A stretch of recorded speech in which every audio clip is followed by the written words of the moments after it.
Hello, Internet, and welcome once again to the Always Online podcast brought to you by mmorpg.com, your home for all things multiplayer related. This is episode 425. We're recording and doing it live on March 25th, 1 p.m. Eastern here over on twitch.tv/mmobomb. So if you can make it live sometime like the rest of chat hanging out with us, do so. It's a lot of fun, a lot of pre-show stuff, a lot of post-show stuff.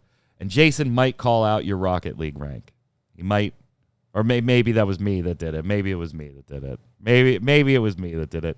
We got a lot to go over, so let's introduce the hosts, Mr. Jason Winter.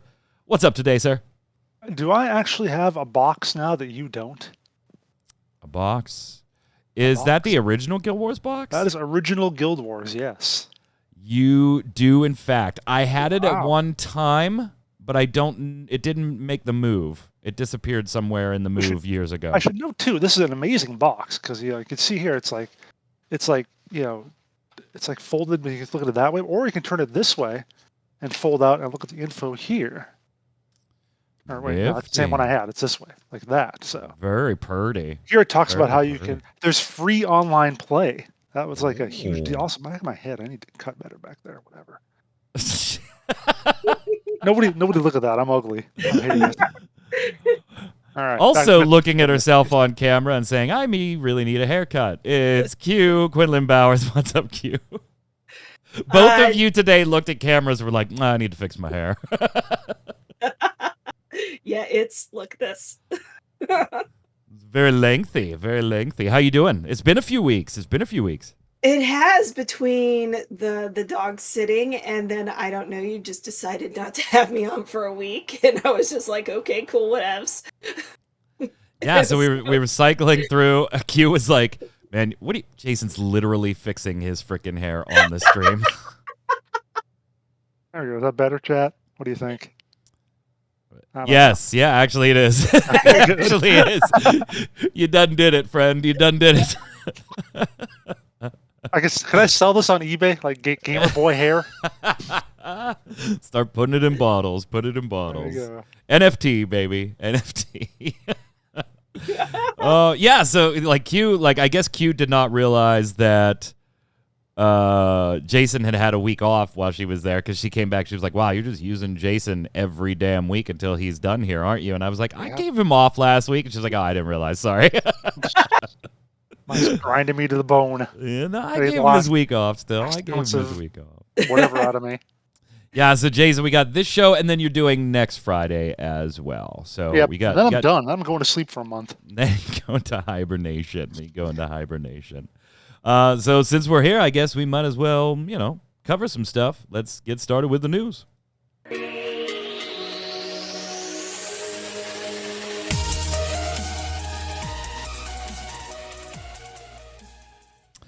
We've got a bunch of stuff coming down the pike. And I thought we'd do a little, are you interested in this? So chat, let us know in the comments below when you do your weekly bombs and your question of the week answers, if any of these upcoming titles you share a little bit of interest in. First up, we've got from Ilphonic. This is the team that you might remember did the Friday the 13th game. Everybody just says no, right? No. Chat is actually talking about how brave Jason was just to take scissors to the back of his head with no mirror. And Tori says either brave or just really skilled. Answer is neither. I've done that. You just kind of follow. I've been cutting my own hair for the last year and a half now, just so you're all aware. Just to be clear. We've got Ilphonic, who did the Friday the 13th asymmetrical multiplayer game that unfortunately kind of died early. I mean, you could still play it, but it's not what it was. Due to no fault of its own, due to lawsuits at the time going on over the Friday the 13th, ownership rights for some of the characters and some of the different movies, including Jason Voorhees himself. So the team has now moved on and will be doing another asymmetrical multiplayer title in the Ghostbusters world called Ghostbusters Spirits Unleashed. It's going to be available on the PlayStation 4, PlayStation 5, on the PC via the Epic Games Store. The Xbox One, the Xbox Series X, and cross-platform multiplayer will be enabled at launch. So, yes, this... Can you think of a franchise, Jason, any more than Ghostbusters that 100% is like, if you made a game of that, it would have to be asymmetrical multiplayer. Like, it just has to be. Somebody's the ghost, 4 people are Ghostbusters. Like, they couldn't have found a better fit, I think. And especially with the new movie coming out, perfect timing for that sort of thing to be taking off. Right. And IllFonic does have the rep of, they've done this very well. I really enjoyed, so did my whole family, really enjoyed Friday the 13th. Like, even a family of people that aren't generally PvP players, we enjoyed being, the counselors. We enjoyed being Jason. Like, we liked both sides of the game. It wasn't like Evolve, where back in the day, if you played Evolve, it was like you wanted to be the monster or you didn't want to play. Yeah. I always enjoy being Jason. Did it. We're actually also, getting a little love for those of you that are Ghostbusters aficionados. Ernie Hudson will be voicing the character of Winston Zedmore, and then Dan Aykroyd is going to be voicing the proprietor of Ray's Occult Books. So not playing his actual Ghostbuster character, which I think is a little weird. Playing his actual Ghostbusters character, because in Ghostbusters 2, Ray was the proprietor of Ray's Occult Book. Oh, you're right. Oh my gosh, you're right. Of course I am. Yeah, I totally forgot Ghostbusters 2 for a certain point there. I know you got into the Wolf Blitzer thing, but somebody once told me I looked like Harold Ramis. I could see that. It was like 20 years ago. I was younger. I had darker hair, but still. I mean, you look better than him now. You look better than him now. So. Jeez. He's the ghost now. What? But it's not just Slimer, right? With this one, Jason, we're going to get a couple different ghosts, and so it's a little different than what they did with Friday the 13th, where you were always Jason, right? Yeah, you were some version of Jason. Here they're going to have, I think, 4 different ghosts they have planned at launch. I don't think they explained what they were exactly, other than that Slimer is certainly one of them, but. Yeah, and you can see like green Slimers, purple Slimers, or that sort of orange thing with the tentacles or whatever. So should be a good, probably just like with Jason. If you play Slimer, you can play as different kinds of Slimers with different abilities and so forth. But yeah, Takal says seems fun for a few minutes.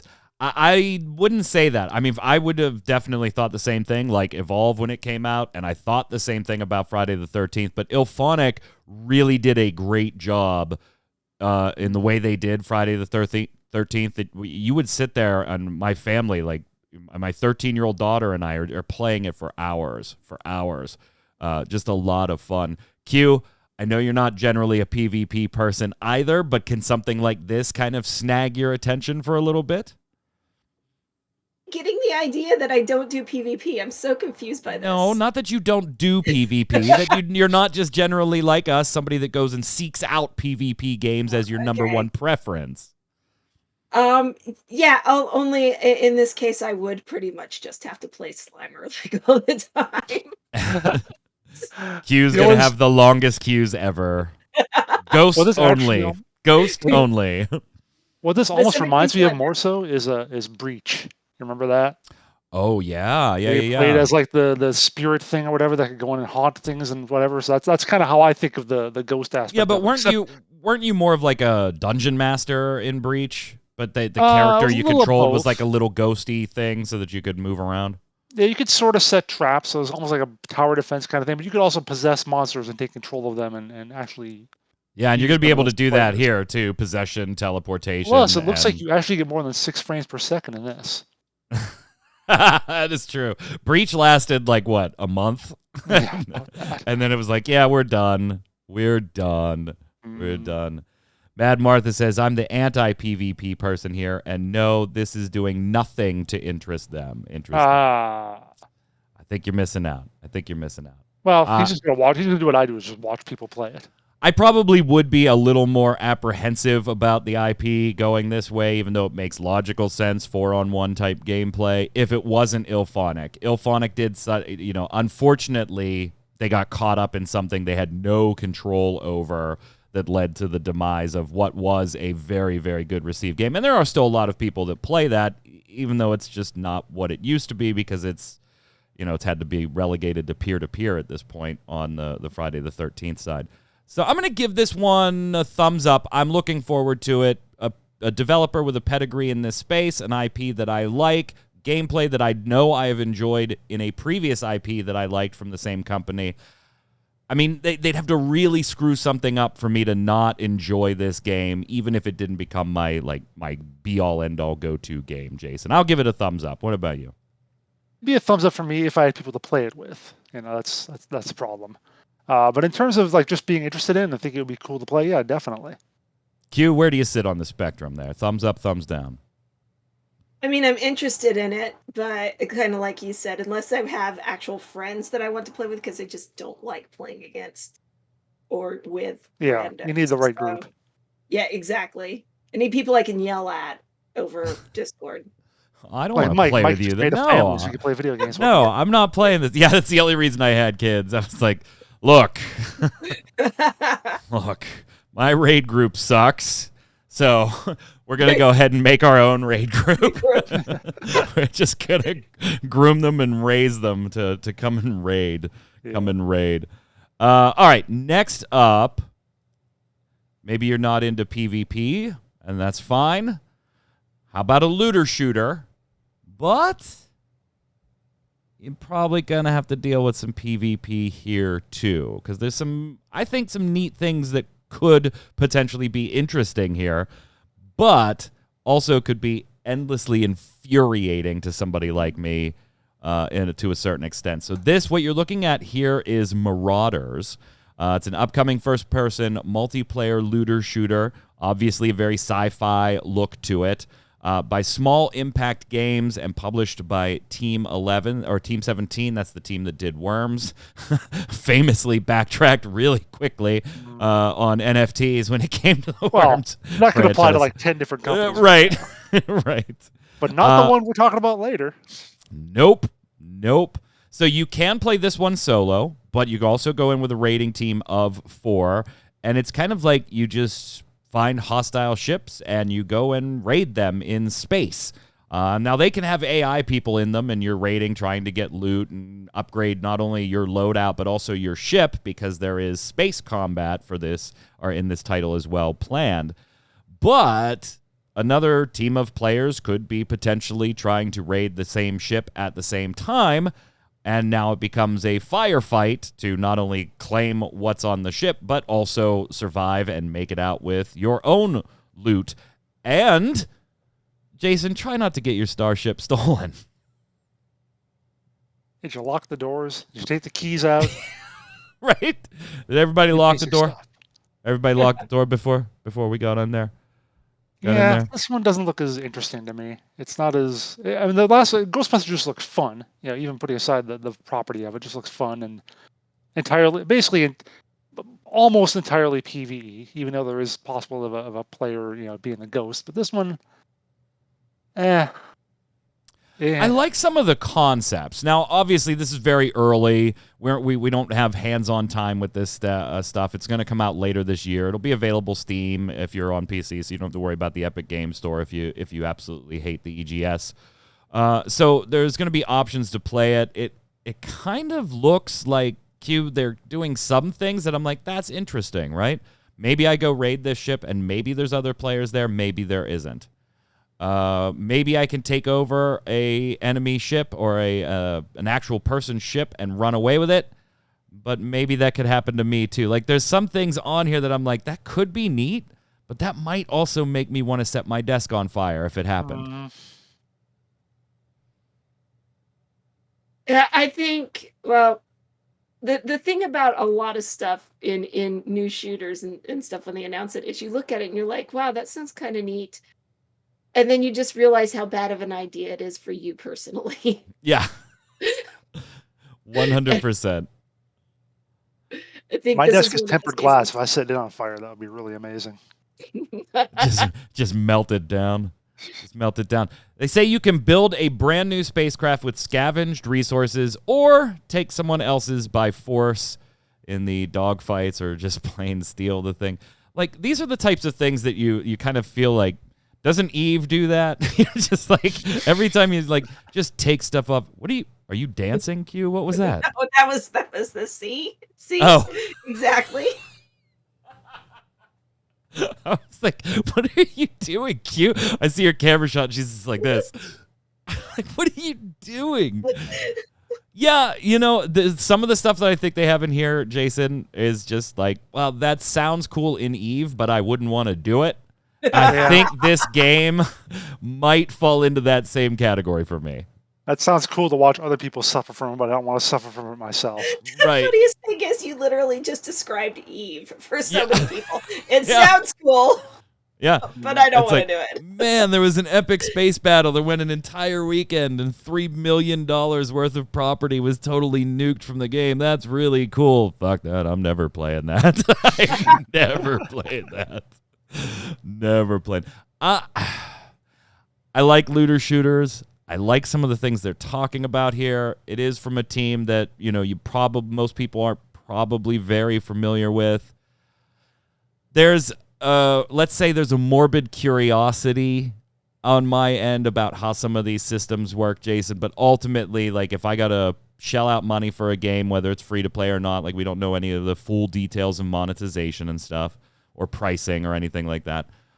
I gotta say that if I got this on a block with a bunch of other titles that I'm looking at buying, this one probably falls to the bottom for me. I'm interested to see the execution, but I'm probably not a primary customer. I'm going to give it a thumbs down, not because it's doing anything wrong necessarily at the moment, but because it just doesn't scratch the itch for me personally, I think. Yeah, thumbs down for me too. But I'm more of a jerk, so I'm just going to say, screw it, I don't want to play this at all. What do you got, Q? Probably forget it exists after today, unless you Probably, make me about it. unless I make you do the first look. Like, Q, Oh you yeah, got the I do Marauder a first look. I do a first look, and the first one I do is that. Takal says the whole having your ship taken is a no-go for me. That's why I don't play full loot MMOs. and there, that's not a point that should be glossed over, by the way. Those types of things, while sounding cool, as we've pointed out, will naturally turn a large portion of who might have been interested in a new looter shooter away from the title because that just holds no interest for people. Get good. Yeah, get good. All right, so this isn't a new game, but I did want to ask you guys because it is looking more and more like this is now going to be a permanent option. Fortnite did release its limited time no building mode. It is being really well received. Long queue times. My kids who play Fortnite have absolutely loved it, even though my daughter is very good at building. They all prefer the no build mode. We've always said for years that there should probably be a no build mode. When we got leaks that there was going to be a limited time event no build mode, we all said, yeah, that's going to end up being permanent. So with the addition of the new build mode, can either of you see yourselves checking Fortnite out in the future? We'll start with you, Q. Dude, the Doctor Who thing couldn't get me into Fortnite. Oh, why don't you tell everybody about the unofficial quote, quote, quote collaboration? Okay, so basically, Epic hasn't been advertising it, but the BBC has, and they put in creative a Doctor Who adventure. Basically, it's got like 5 islands, and you get to visit Gallifrey and help repair the TARDIS and all of that. The weird thing is that once you complete all the stuff, you get a spray, like a permanent spray in Fortnite. So it's not official. They're very clear about this not being official. But there's prizes. Exactly. But even that couldn't get me into Fortnite, so why would this? Mad Martha's saying that it used to play, but then they removed the PvE game, never touched it since. They didn't remove it. It's still there, the Fortnite creative stuff. That's where this Doctor Who stuff is, actually. It's in the creative side. But more to the point, are you going to jump into Fortnite? Could you see yourself now giving a Battle Royale a chance that is strictly a Battle Royale, not a you got to know how to build or you're going to die, Q? Wait, didn't I just answer this? No. Mike just keeps wanting to push. He always wants. Look, this game type you hate. Do you want to play it now? Just play it. Just play it. Just play it. No. What about you, Jason? Nah. No? No. Easy I got better peasy? things to do with my time than watch 14-year-olds kick my ass in Fortnite. Oh, that's right. You want to go play the cycle. You want to go play the cycle. No, just Crusader Kings 3 all day long. That's it. That's why he's quitting. He's like, you know what? I'm only getting 6 hours of Crusader Kings in on average per day. I'd love it for it to be 18. Look, man, I'll do streams of that stuff all day long. And I want to look at my Discord. I was like, crap, does Mike want me doing articles? Mike want me doing articles? Shit. Old Glory says, Q, if there's Genshin characters shooting guns, would you play that game? Would you play a Genshin Impact-based battle royale? No. If I want a PvP, I'll go do front lines. Your health power-ups aren't food items, just Paimon. Just Paimon. Just eat Paimon. I just sit in the freaking corner and just eat Paimon. Oh, my. Food. Y'all can fight each other. That's great. One second, pulling something up here. Yeah, the mode you're looking for, Mad Martha, is this. I'm sorry, not the creative mode. It's Save the World. Save the World. Yeah. That's the Fortnite mode you're looking for. They didn't remove that. They had just made it. Yeah, you had to pay for a very long time, and nobody played. Yeah. So Save the World is the PvE one that you're looking at. All right, moving on. Let us know what you think of those games down below. We're going to talk about one more very briefly, but we're going to do it when we get to the weekly bombs. So you can let us know if that fourth upcoming game is something you're interested in when we get there. But I got to ask, Jason, seriously, when are gaming companies going to get it through their thick heads that gamers at large do not want NFTs, crypto, blockchain technologies in their games? Because a relatively well-received card game is now going a different course, huh? Yeah. Storybook Brawl, which we profiled last year, and I think actually Zista did the first look on it. Yes, he if I'm did. not mistaken. Yeah. Yes, he did. He liked it. We thought it looked kind of cool. It had an 88% positive rating on Steam, which they talked about in their article about this. It is currently at 72% 3 days later. Oof. What could possibly have happened? Well, the developers were bought out by cryptocurrency company FTX, which wants to enjoin blockchain technology into the game. And they hope they will convince gamers that NFTs and crypto content can be something more than a scam or a money grab. Well, except they're not telling us how they're actually doing it. Yeah. Although I found a Discord piece and someone wrote, the creators wrote in Discord that it's going to be gameplay affecting stuff. It's going to be like not just cosmetics. So, yeah. It's actually bought by a crypto company. This is not a question of are we going to? Oh hell yeah! They 100% are going to. They are going to.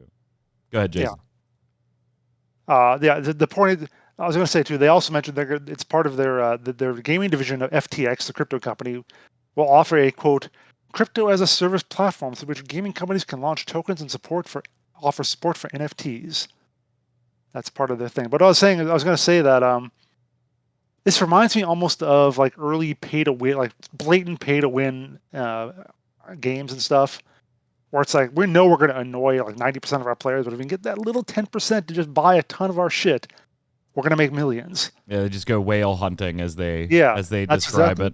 It's exactly what this is. Like they know they're going to annoy so many Which couldn't of their players, be like a more insulting term to begin with. Just like, I never figured out why. Why is whale insulting? It's a word. It's an animal. Anytime you call a human an animal, I think you're going down the wrong track. Like for any reason, good or bad. Q kind of contemplative on that thought there. What's going through your mind, Q? I saw the thoughts. I mean, yeah, I guess when you put it that way, it makes sense. I just know that, right, some things are meant as compliments. So if I call you a cool cat, Mike, is that insulting? Yes. Yeah. Don't call me a cool cat. Okay. No, I don't care. I don't care. I don't care personally. But when If you're surprised by companies something and I call you a deer when in headlights, companies oh my God, is start that insulting? Did I referring offend you? to when companies start referring to blocks of people by an animal name, it bugs me. Because if you're calling these people that spend a lot of money whales, what does that mean you think of the other players? Minnows. Yeah, minnows, sardines, Anchovies. I'm an anchovy. I'm a proud anchovy. Yep. Will be on your Oh my! On the same topic, if you're a PUBG player, you got a lot of information to parse, and we're not going to go through their 2022 roadmap on the show here today. You can check out Jason's article on mmobomb.com to cover things like a new map, changes to old maps, a new training mode, a bunch of stuff, and how they've broken it up over the next 3 quarters of the year. Lots of stuff if you're a PUBG fan there. But why I bring it to this discussion is Krafton has entered into a partnership with another blockchain company, Solana, for the design and marketing of blockchain NFT games and services. Now, they don't specifically target PUBG as a potential game for these things, or Terra, or any of their titles in particular as being the games that they are going to implement these in, and they have not teased any new games coming that they are going to implement these items in. So we have no idea how it's going to be implemented yet, but the intent is certainly there by Krafton to go ahead and do so.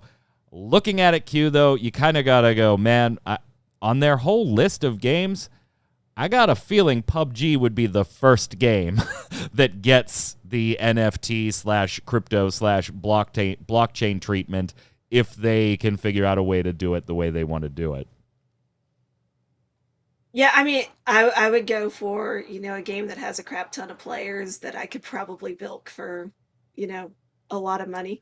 That already has the free-to-play economy in it, that already has the skins, and it's all there. They just got to switch some stuff. So I'd be a little leery if I was a PUBG fan. I think it's less likely to happen to Terra. That's quite a bit of spend to rework Terra, and I don't think it has the player base these days to really warrant that spend, Jason. But I would certainly look at, if you're a PUBG fan, maybe just keep your eye on the damn thing for a little while. And yeah, PUBG's review score on Steam is down to 55%. Oh wait, that's just its normal score. It didn't actually review bombed. So here's the thing: have we covered a single thing over the last year, NFT, crypto, blockchain wise, that wasn't negatively received? Like, have we even had a smattering of, you know what, they might be onto something there, but it's not quite there yet? Like, there has never been, to my knowledge, something we've covered that was like, you know what? That's kind of smart, the way they're doing that. You know what? Mike, you have always been the eternal optimist. Because we did it with Marauders. Remember, you're like, oh, this looks like it could be so cool, but I just don't know. I don't know. No, I said it had neat features. You did it with that Nova game. That was like 4 years ago. Remember, you interviewed those guys? That was the first time we heard of them. Nova Blitz. That's what it was. Yeah, I liked the idea of what they were trying to go for. You liked the idea. I like the idea of an interconnected space where any game you could trade your goods that you owned it for any games. Well, you asked if there was outside. any positive thing that we ever talked about, and there it was. It wasn't really positive. I asked them questions. Like, I remember I didn't sell it. It was an interview. Yeah, and I've said it on this show often. You said on the show you were more positive about I've said it on this show often. I like, in theory, what blockchain could do for gaming, but it's always in theory. I like the concept of centralized and being able to say, Jason, do you want this Hearthstone card? Because I really need that gun in Rainbow Six Siege. But I have also said that will never, ever happen because it involves not a lot of profit on companies' sides that they can't directly control, and it would require all of these games agreeing to be in the same economy space, which they will never do. So I've always said, in theory, I like the idea. It'll never be executed that way, though, ever. For some reason, this article has my name on it, but I do not remember writing this interview. Ooh, what'd you write? I don't know. It's like, I don't know. I'll just link it in chat. I don't know. I swear this was your thing. I don't know. I don't think I did the interview. All right, maybe I did this. Maybe I was the dope. really don't remember doing this. I mean, at the time, we both thought that's neat, but we also did say that'll never happen. Like there's no reason for Blizzard to join this. There's no reason for like Blizzard to join this company. Yeah, exactly. And do it. God, we were so young and naive then. January 2018, I think when it all first started coming up, you were like, okay, that sounds kind of neat. And then you really started realizing, what was happening. Yeah, then it was, these game companies aren't going to do that. They're going to find a way to control the rarity, control the distribution, make money on the sale, the trading, the whatever of those goods to the initial player, and then again when that player sells or trades it too. And that's exactly what's happening across all of these things. Obviously, NFT and crypto speculators love this type of stuff, but they're not your players. they're generally not your players. What it is, though, is it is akin to pay-to-win stuff. It's like, hey, I'm going to buy the $50 sword, so I'm going to be awesome. Oh, wait, someone else bought a $1,000 sword. And the guy who bought the $1,000 sword is like, oh, crap, someone bought the $10,000 sword. So everybody thinks they're going to be the shark in the whale bin or whatever, however offensive you want to be. There's always something bigger in the ocean, There's always a bigger fish with a more expensive sword. With a more expensive sword. Hey, Jason, are you enjoying End of Dragon still? Pretty much. I finally did the final story instance yesterday. Although I do like a little bit of the follow-up stuff at the end, but I did the big fight at the end, and it was pretty cool.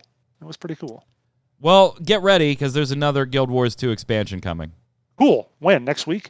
Something like that. Okay, because I'm done with the current one. Let's move on. Yeah, you're all done. There's nothing more to enjoy. There's nothing there. In what is, at least from my perspective, not being an everyday Guild Wars player, but from a casual observer, in what is kind of not norm for their form over the last few years, the Guild Wars 2 team over at ArenaNet kind of went on a huge, long, posty tirade, just detailing a bunch of stuff. They were like, hey, here's what's coming, baby. They just we got another expansion coming. We're going to make Season 1 in the game and make it permanent. I mean, they went through a ton of stuff, Jason. Was it all good news for Guild Wars 2 players? Oh, yeah. Yeah, I think so. I mean, it's good to hear them say this, but the whole, they're going to work on World versus World. They're going to work on PvPs. Yeah, people who like those game modes have been hearing that for years. And they get like one new map like every other year or something. They're like, well, that's it. That's all we're doing now. We got to work on the expansion or new zones or whatever. So it's nice to have it all out there. But if I was a fan of that type of gameplay, which I'm not as much, don't do those modes as much, I'd be still a little skeptical. But yeah, they did talk about all the stuff they're doing, like over the next few months. Even gave a little roadmap, even some actual dates, like month and number for some of this stuff. Not like Q2, Q3. No, they're like May 24th. The old motto of Guild Wars 2 was when it's ready. That was all they ever. When is this going to come out? When it's ready. And they wouldn't announce stuff for months in advance until they knew for sure they had the exact date. And now they're like, yeah, June 28th, March 29th, whatever. So. Yeah, pretty amazing. One of the things that they're doing is they're bringing Season 1's living story back, and they're going to make that permanent.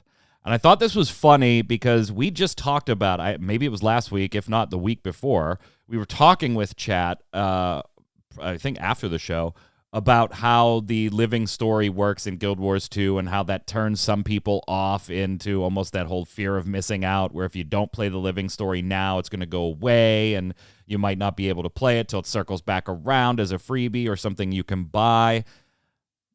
Does this start to assuage that concern? Because the way they worded it, it didn't feel like they were looking at implementing these things as forever features.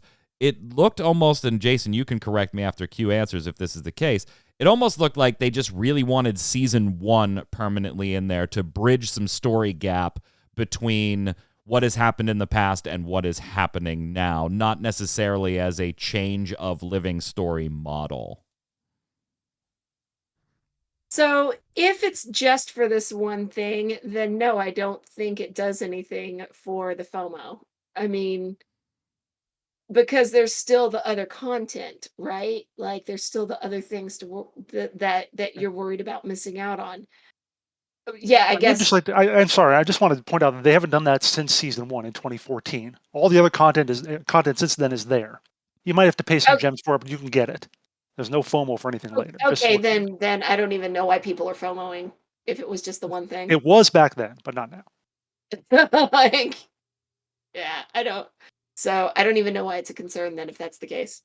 So you got to shell out for it. Is the Yeah, you got to concern shell now. out for it. If you don't, plug in when Well, it's I current, mean, you but get it. that is there's the yeah. part of the player base that says like, okay, I bought the Endwalker expansion. Why should I have to buy patch 6.1, 6.2, 6.3, 6.4, Yeah. and 6.5 when they look at Final Fantasy and compare it to kind of Guild Wars? Like, I bought End of Dragons. Why do I then have to buy Season 6, Season 7 Living Stories? Right. Is That's that- kind of how it is. If you log in when it's the current chapter, you get it for free. Otherwise, if it's out of circulation, you have to pay for it. But they did make a lot of the older stuff free. If you again a limited time thing, like over the past few months when they were doing End of Dragons, build up for that. So You think- the answer to that is they want your money and they found a way to get it. That's true. They haven't mentioned what the cost is going to be on any of that, whether it's going to be Like- free or it's going to be paid or whatever. So that we're not sure of yet. So it was mostly good news. Yeah, Mostly I good mean, news. even if it's back, right now you can't pay $1 million to get that content back. So hopefully, even if you get it for like $2, that's better than what you're getting now, right? I am sure if you found a way to funnel somebody at ArenaNet $1 million, they would find a way to mark your account as having Season 1 available on it. Well, probably I don't know about that. I mean, they would have worked on it. Maybe that's what happened. If Maybe you send me $1 million, I will find a way to get Season 1 added to your Guild Wars 2 account. Right there. Tori says they did get my money, and I didn't even play most of it. I'm still working my way through End of Dragons. Yes, actually working my way through End of Dragons. Got yourself out of Silverways. Yeah, just that one character. Just that one character. And I still All have you need 2 is boosts. one. I still have 2 boosts I haven't even used, and at least 1, if not 2 other 80s sitting in the Silver Waste. Just sitting there. But there we go. All right, let's slide over and do the weekly bombs.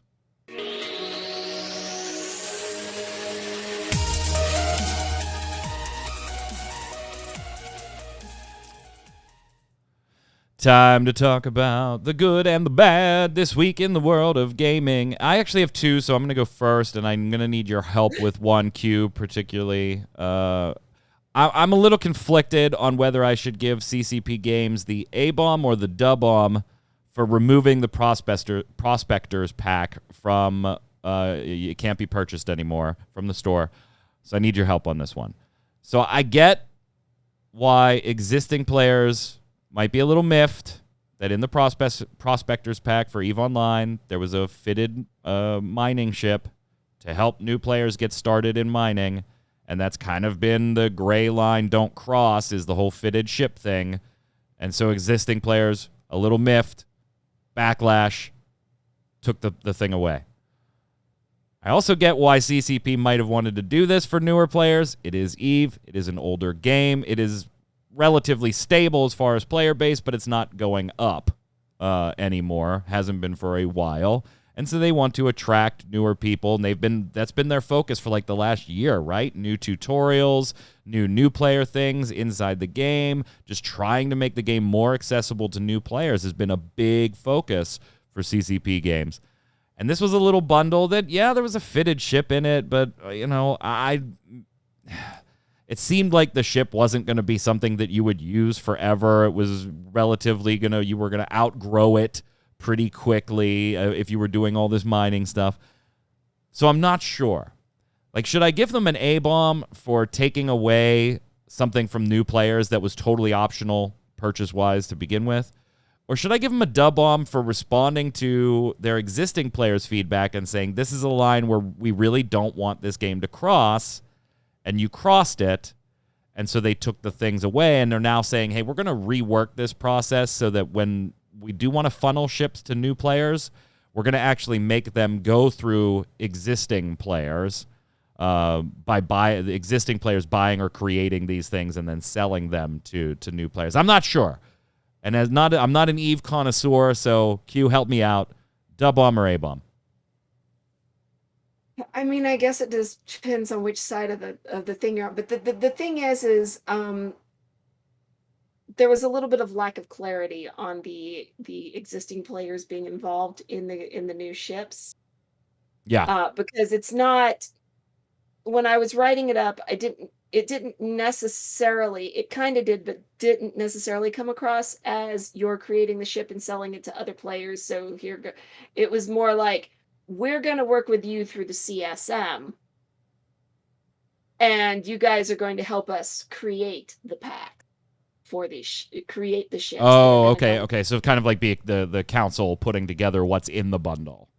Right, with the import. Not actually manually selling things or trading things in game. Right, so it wasn't entirely clear, because they definitely said the CSM would be involved and that there would be like, discussions and all of that. So it's not just going to be like, oh, you build a ship and sell it or whatever, which makes some sense, because the whole point of the point was to help new players coming into Eve are not going to have the money, they're not going to have the ISK to buy things from other players immediately. Right. They're just not. And CCP would really like the money, I'm sure. Yeah, they tend to enjoy paychecks. So I think that it's kind of like, we're going to get you involved in this process so that we're not giving them things that you don't think they should have. But at the end of the day, I think it's still going to be going, through the CCP, the EVE Online shop. I don't know. I just feel like there's a danger, like, when you capitulate to your long-timers. Like, I get why long-time EVE players might be upset, because it's so economy-based, and you earn everything in that game, and so changes in any way to the economy can influence, the value of what you are holding and have been holding for years. Like, I get how integrated all that stuff is, but I don't know. It just seemed like, to me, it was a nice little bundle that a new player would use for a little while and then would fall by the wayside and be outdated as far as their progression anyway. So what was the problem? Maybe EVE players can chime in the comments and give me more details about why that might impact long-term players more than I seem to think it would. I do think a big problem here is, like you said, the game is stable, but not really growing. And the problem with anything that's stable, like customer base for restaurant or whatever, it's stable but not really growing. At some point, something begins to happen to all the people in that stable, right? Like they things happen in life, or they literally die or whatever, and all those players go away, and then you have nobody to replace them. There's no fresh whales, Jason. So they have to do something Space whales. to get people No in. fresh space whales. I mean, If you're not growing, you're dying. You're shrinking. Someone said that once. Exactly. I'm going to reserve my bomb then and see if we can get some EVE longtime players and even new players to chime in and let me know their thoughts, and I'll circle back to it. So I will give a dub bomb then from the Future Games show yesterday, which there wasn't a whole lot multiplayer to talk about. Jason's looking through it right now to make sure I didn't miss anything, but Yeah, right now. there doesn't seem to be much multiplayer to talk about. But there is a game coming called Turbo Golf Racing that is basically Golf Rocket League. And I'm all for it. I am all for it. Like, don't screw this up, because this makes me so giddy and happy and 8 years old. Turbo Golf Racing. Check out the website. You can sign up for beta. It's going to come out later this year. Looks pretty awesome. Golf Rocket League. They're going to screw it up. They got me right there. Dub bomb. Please don't screw it up. Go ahead, Jason. That whole EVE conversation just went over my head. I think it took a little more hair off. I want to give an A-bomb to Blizzard, because, they haven't had one for a while, so about time. So they did an article yesterday about the ping system coming in Overwatch 2. Ping, Right, like, which you like every are, other game. which Yeah. you like that a ping system's finally coming to that. So why are you giving them an A bomb then? It's a ping system. I'm giving them an A-bomb because, you know why they're doing the ping system? Well, because I would imagine Apex Legends did it, and it was well received, so they stole it. That's kind of the Blizzard MO. No. The inspiration behind the ping system came from a value the Overwatch team holds dearly. Every voice matters. This is a core value at Blizzard, and the Overwatch team wanted to personify this value in our game. That's the exact text that came from the article about this. That's why they're putting in the ping system, because every voice matters. Unless that voice is talking about unions or sexual harassment or, no. Can you imagine the balls it takes to click publish on that? Like, just the massive cojones that it takes to click publish on that. Unreal. Oh, and by the way, they're being sued by a current employee as well. Yeah. Which is also in the... I was originally going to have Jason write that up as 2 different articles because it would be appropriate to write an article about a new lawsuit as by itself. But then when Jason showed me the way they phrased that, I was like, no, these 2 pieces absolutely belong together as one piece now. Every voice matters. By the way, we're being sued again. And in other Blizzard news, I am not the only former Game Breaker guy who's been in this job for 9 years who's leaving this month. Yeah, how does that Devo lore. happen? Yeah, Devo lore leaving. That's a big one. Mm-hmm. That's a biggie. That's a biggie. Obviously, we wish our friend Josh Allen the best. He's got some new endeavors he's not ready to publicly talk about yet, but thumbs up, and we wish him the best at all of those. Go ahead, Q. I'm giving a bomb to a new show, Our Flag Means Death, which we refer to on Twitter as the Gay Pirate Show. But it's a Watiti thing. It's really funny and good, and it's just a super enjoyable watch. So, from the chat, Old Glory says, A-bomb to Tiny Tina's Wonderland for being an Epic Game Store exclusive at the moment. But if they do it like they did with Borderlands 3, then it'll launch on Steam with like a 50% discount. You're probably right, but I think what you might be surprised by is the amount of time it takes for that to happen. I think you're in for a wait. Ninja Panda says, A-bomb to this week in general since I'm down with the sickness. Well, we hope you get better. Yeah, you got the Rona. Yeah. Old Glory also chiming in saying, A-bomb to Q for saying she needs a haircut. Looks good as it is. Aw, that's very sweet. Tori the Chicken says, bomb to Elden Ring for being the first Souls game actually fun to be a backseat gamer for. I agree. It's fun to play, and it is fun to watch somebody play. I agree. Takao says, A-bomb to Jason for still being out here fronting like he ain't got no new job. Takao, you don't even know me. You don't even know me. Tori says that I'm going to agree, by the way, with Q's haircut looking good. Honestly wanted to comment on it at the start of the stream, but felt inappropriate. Thank you. Can I come over and cut yours right on the stream? Chat likes your hair. From YouTube and MMOBomb.com, Nasagra says, bomb to ArenaNet for finally bringing back Season 1 of Living World. So there you go. Somebody already say happy that until you about say it. how much it's going to cost. Yeah, go ahead, Jason. Japan's Freak. This is one of the saddest episodes, just like the ones when Mike and Zach left. You'll be missed, Mr. Winter. Oh, thank you, Japan's Freak. Oh, go ahead, Q. Flintstone. I always love calling and hear MMO Bomb's reviews and news and have great facts and always full of info. Jason's presence is one I look forward to reading his amazing words. So, Jason, no problem, man. You're the bomb. Good luck, man. P.S. I have you bookmarked so you can't go anywhere in my world. LOL. Lots of love for the winter do I have to one. ban you, Flintstone? C-Swag says, bomb to Jason. Thanks for years of entertainment and talented writing. Your witty pessimism and unique perspectives will, at least for me, make you somewhat difficult to replace. Someone difficult to replace. I wish you the best of health and luck with whatever it is you decide to do next in life. Thank you, Jason. See ya. Look at all this love you have no idea what my in, knee Jason. is doing lately. Oh, man.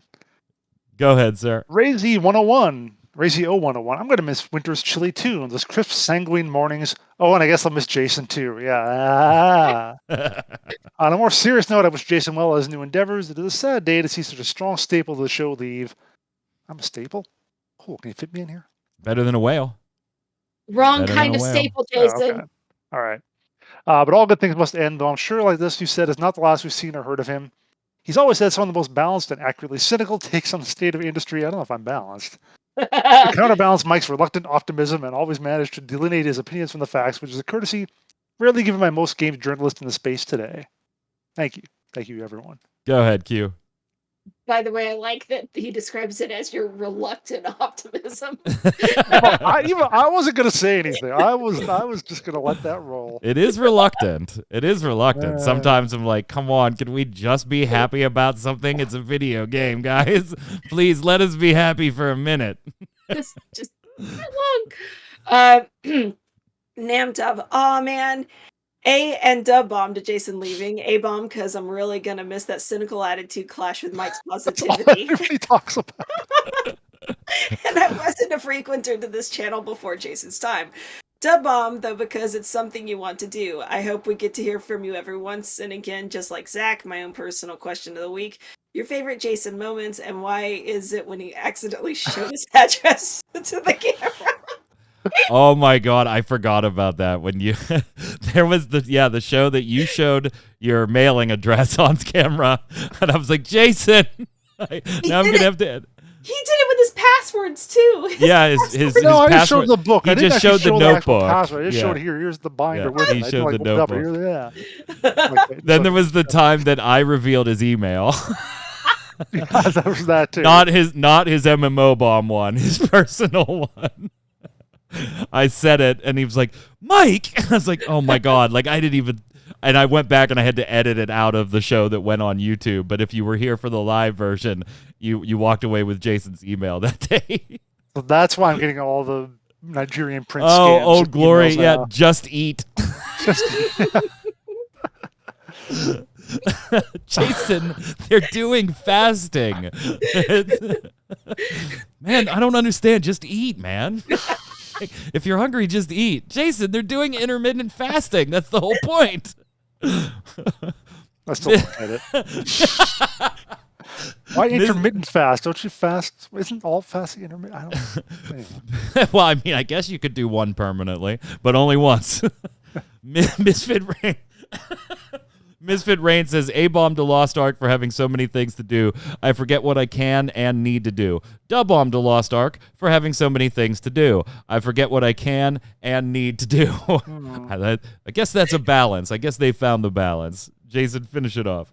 Silver says, we will miss Jason. Oh, thank you, Silver. Aw, Thank you, lots of everyone. love. Lots of love Yeah. for Mr. Winter. Where was all this over the last 9 years? Making me feel like I'm a jerk, and now you're all like, oh, we love you. We love you. Kind of thing.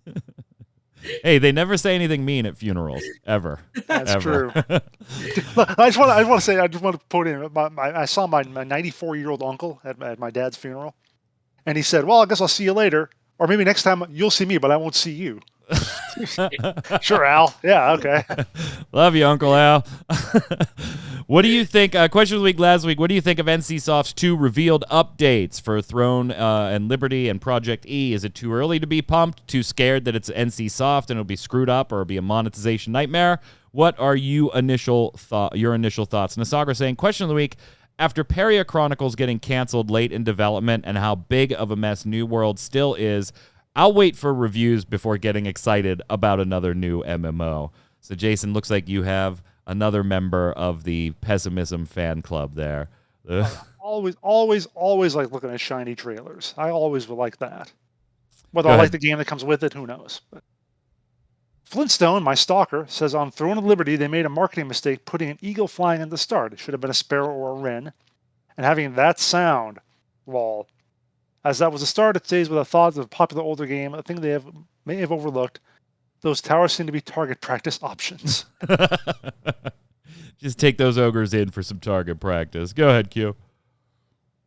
G23 Joe. I wonder if Project E will be the top-down perspective since TL is regular MMO viewpoint. We did not see any gameplay from Project E. Yeah, I mean, we absolutely didn't. It was we talked about Yeah. that on the show, that it was a full rendered trailer, so we didn't know anything about it. Namtub says, speaking of the question of the week, I like the Throne and Liberty video, but yeah, it's NCSoft. However, I did like Master X Master RIP, and I know Guild Wars 2 is a solid game that I'd be way more into if I didn't enjoy Elder Scrolls Online in its place. It's heartening to see that they straight up say Throne and Liberty is a cooperative experience instead of a competitive one. But yeah, I'll wait until the review / quick looks / first looks appear before getting overly excited for it. So a lot of temerity on NCSoft's releases here. Finish it up, Jason. FXon says, I am soft, but not NCSoft. That's a good one. You want to write for the site? We have openings. No, we don't. No, we don't. don't. Had your chance. Should have applied. They're both filled. They are both filled. We'll see them start to cycle through sometime in April on the show here. They already have their first training articles up on the site. Their second training articles will go up next week, so we hope you will welcome both of them. Question of the week this week. Hey, now that we've switched over to covering all payment models for a while now, it's been, about 7 or 8 months now. What's your favorite? I want to know, are you a free-to-play? Are you a subscription? Are you a box with no other fee? Like, what is your favorite payment model? But also, what game does it the best? Let us know in the comments what payment model and what game does it the best and why. Don't forget your weekly bombs while you're there. Dub bomb for something good, A bomb for something bad in the world of gaming or just life in general. And of course, if you have a question for the panel, it will be Jason Winter's last show next Friday. So if you got a question for him, now's the time to ask. Put it in the comments and I'll bring it to the show. Make sure you subscribe, thumbs up, like, all that fun stuff. And we'll be back next week. Until then, Q, where can everybody find you? Hanging out on Twitter, Quitland. Jason. On Twitter at Winter Informal, streaming at twitch.tv/Jason Winter. I'm Mike Byrne. You can follow me personally right there at magicman1, but more importantly, follow at MMOBomb so we can tweet at you all the latest news, articles, giveaways, interviews, first look videos, podcasts, and so much more. Until next week, gang, stay safe, and we'll see you on the servers.